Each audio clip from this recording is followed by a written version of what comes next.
That snore was an accident. Hey, ta-da! Hey, how do you do? Hey, I am Tom, the Beer Whisperer. How the heck are you? Oh my goodness. Hey, I've been wanting to do a review on this since I first tasted it. New Albion. Can you see it? Let me get that up to you. New Albion Brewing Company. New Albion Ale. Okay. I'm not going to get into the whole background of it with you. I'm going to make you do a little research on your own if you're curious.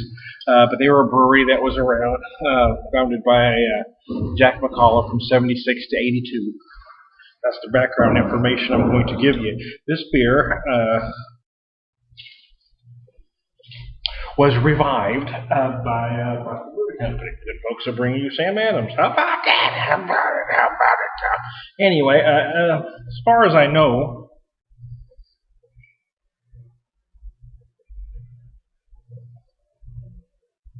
see how that pours a beautiful golden.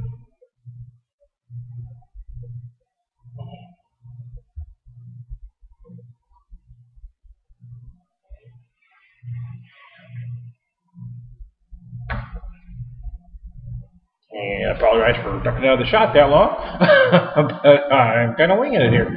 Beautiful golden. Like I said, I just couldn't wait to do this, and haven't been able to do one for a while.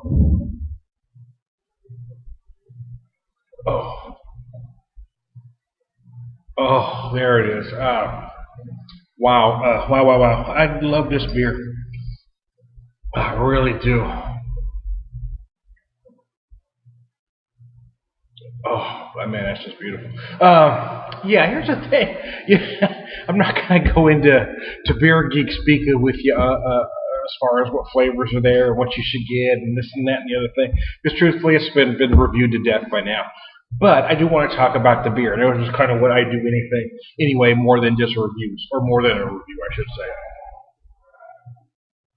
If you want a comprehensive review of the beer and description, go check out the Brew Guru, JohnBrewGuru.com. So his reviews are spot on. So if you're looking for an actual review, that's the one you want to. That's the one you want to look at. He's also got a written review. I know he's done a video on it, so you need to check out what he's done on it. But I'm going to tell you my impression of the beer. Well, okay. Not my impression.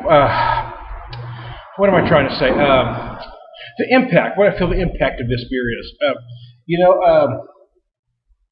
This beer is the reason we have craft beer today. And I don't mean beers like this. I mean this beer. This guy pioneered before there was a term craft beer in '76, back when the big guys were just crushing everybody that even thought about brewing. Of course, that might be a slight exaggeration. We may still have craft beer today, but we'd be at least a decade behind where we are now. If it wasn't for this guy and what he did with this beer, pioneering, Boston Brewing Company may have eventually come into existence, but much later than they actually did. Other craft breweries wouldn't have been able to do what they have done without this guy pioneering this beer at the time he did it. And that is not my opinion, folks. That is absolute fact.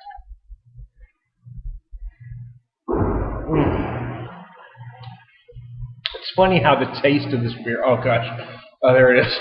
The finish of this is absolutely exquisite. And the popularities of it seems to be almost split exactly down age lines. It just seems funny. The 40-plus crowd, myself 47, you saw the craft beer industry grow inches at a time. I think this beer is wonderful. And those younger folks, the barely 20s, barely able to drink, think it's very light. But these are guys that have grown up with, big aisles full of craft beer. Guys like me can remember when there weren't any. I mean, I'm not, and then there was one, and then there was maybe two, and then years later there was maybe one 4-foot shelf, and then later there was maybe one 4-foot section, and that kind of grew to where we are now. If you've turned 21 within the last 10 years, you grew up with the craft beer market already.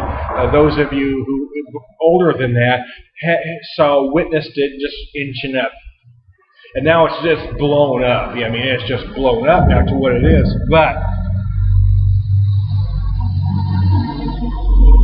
older folks like me saw this, I wish I would have been old enough to try this when it first came out. I was not. I honestly have no recollection of it. I wish I did.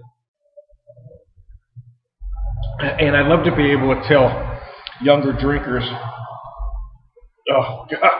Oh, I get the flavors that I'm getting that they're not the ones that think it's really it's just a beer. It's barely better than a casual than a standard American lager, and they're absolutely wrong, because what this beer is brewing 101. It is. It is absolutely. If I was teaching a class in craft brew, if I was teaching craft beer 101. This would be homework day one. Go out and drink this beer, and I'm going to tell you why. Forget about the flavors that I'm getting. I'm going to make one plea to younger folks. 20, obviously 21, but folks have tried this and just didn't get it. I'm going to make one last plea. Now, forget about trying to get flavors that you're not getting that I'm getting.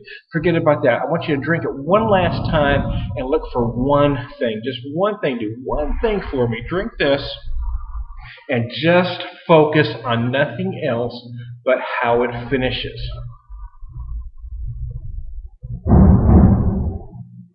How everything comes together perfectly in just harmony, and you've got one of the most beautiful clean dry finishes, this crisp clean dry finishes ever. It finishes just exquisitely. And I think if you do that, if you're able to grasp how this beer finishes, then the other things are going to start to fall in place. Maybe you won't appreciate it quite as much as I do. But I think you'll start to feel like older guys are so in love with this beer. Just pay attention to the finish. Try that one last time for me. Oh, my goodness. Oh, I'm telling you, I love this beer.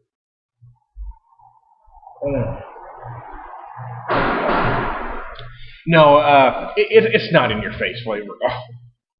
But if you're patient, if you're patient, it's there. It's like a succulent bite of lobster. You put just the right amount of butter in it, and you don't take a lobster tail and bite half of it. You take a nice, just a little bite. You dip it in a little butter. You take a bite and you just wait. You just wait and let those flavors hit you. Well, that's how what you need to do with this beer. And again, if you didn't get it the first time, don't go back and try to find flavors that I'm telling you are there that you're not seeing. Just pay attention to the finish, because I think if you do that, you go, oh, now I get what he's saying. Then I think the other flavors will start to show. I think once you're able to just concentrate on the finish, everything else will fall into place. So. Hey, I'm tough. Oh, man, I waxed on long about this beer, longer than I expected to here, but I really do appreciate this beer. And for those that say history isn't important, you're not paying attention. I mean, it is no exaggeration, man. Without this beer, without New Albion Ale, the craft beer industry would be at least a decade behind what it is now. And that's, okay, maybe I don't have hard facts to say that's true, but I bet if you talk to any industry insider, talk to the folks at Boston Brewing Company or Red Hook or any of these early breweries, they're going to tell you the same thing. I haven't even talked to these folks. I have no connections whatsoever. But I bet if you talk to any of these people, they're going to tell you that the craft beer industry today would be at least a decade behind if it wasn't for New Albion Ale. So that's my rambling for today, y'all. Hey, I'm Tom the Beer Whisperer. You know what? Try it. This should be the very first craft beer that any young drinker drinks. This one right here, because this is it. It is pure beauty. I mean, it is It is brewing 101. It's what every home brewer should do the first time. You won't have the exact recipe, but a single malt, single hop ale that you don't have to toss everything in the kitchen sink in. I think young brewers think you have to throw in 100 exotic ingredients to make a good beer. You don't, and this beer is proof. So I'm Tony the Beer Whisperer. I'm gonna howdy do my ass out of here. Bye bye.